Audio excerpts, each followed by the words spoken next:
नमस्कार काय दादा आलतो खोपोलीला या भाईनी दिली माझ्याकडे चावी घे बोलतो चावीनं लाव हात गाडीला बोललो काय बोलतो ना काय नाही तुझी चावी तुलाच घ्या आणि जा घरी। वडापावची भाजी बघा किती पण आम्ही भाजीने घेतली तळलेलं 2 वडापाव घेतलं खायला इकडे बघा बिचाराचं 3च पाय आहेत बिचाराला काय जिंदगी असेल त्याची पण। कॉलेजच्या ग्राउंडवरती चालू होतं स्पोर्ट्स मग तिथं बघते तर रनिंगच्या स्पर्धा चालू होत्या इथं भेटला डॅनी भाई सार्थक भाई आणि मी निघालो पुढे तोलतो चल खायला जाऊ। तितक्या धावा लागला वाटायला डोसा घ्या डोसा मग काय आम्ही गेलो घेतलं 2 डोसा मसाला डोसा खाला अवधूत भाई भेटला तोलतो चला लोणाला जाऊ फिरायला बोललो चल भाई बसलो अवधूत भाईच्या इको मध्ये बाता बघा गाठा बिटर गाडीचा ब्रेक फेल होईत असतील ना रे। हा आणि असं समजा चुकलं स्टोरी सांग कुठली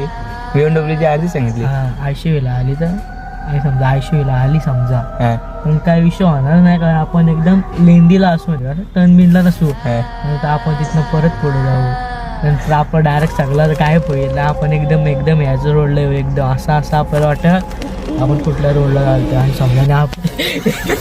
सार्थक भाई पण अशी स्टोरी सांगू आता काय बोलायचं ना काय नाही इकडे बघा पण आमच्या थोडी पाटलेली आम्ही काय जवळ गेलो नाही पण काय वाटलं नाही कारण रस्त्याला गाड्या चालू होत्या